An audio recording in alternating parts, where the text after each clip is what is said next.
La ville est un organisme vivant, donc heureusement qu'elle évolue avec les besoins et les demandes. Par exemple, en transport public, dans quelques mois, on va avoir un début de chantier qui sera extrêmement bouleversant pour la vie quotidienne, mais qui va nous permettre justement de se projeter dans un avenir positif. Mais par contre, il y a aussi des dispositifs de protection.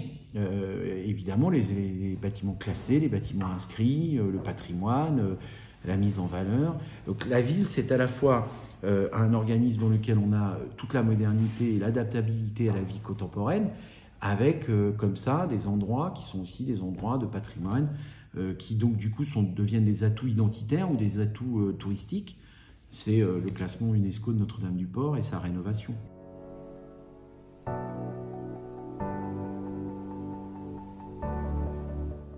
On peut réinterpréter, ou en tout cas en termes de protection, moi je suis favorable. Regardez par exemple se fait au FRAC aujourd'hui, ça va être une réinterprétation, enfin en tout cas une réhabilitation d'un bâtiment très contemporain, enfin, pour un usage très contemporain, puisque ça va être le fonds d'art contemporain, mais en même temps c'est la Halle Aublé, et elle a été rénovée dans les usages nécessaires à ce bâtiment patrimonial. Donc on peut très bien utiliser le patrimoine pour en faire des atouts d'aujourd'hui.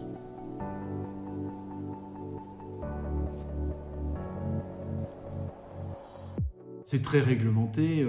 La DRAC a des cadres, elle met des dispositions. Le maire, lui, peut avoir un certain nombre de choses à dire, c'est-à-dire peut-être demander les inscriptions ou les classements. Et puis surtout, il a pour objectif de faire respecter la réglementation patrimoniale avec l'architecte des bâtiments de France, avec les monuments historiques, pour que, par exemple, quand on rénove Notre-Dame-du-Port, on le fasse dans le respect des cadres qui ont été posés.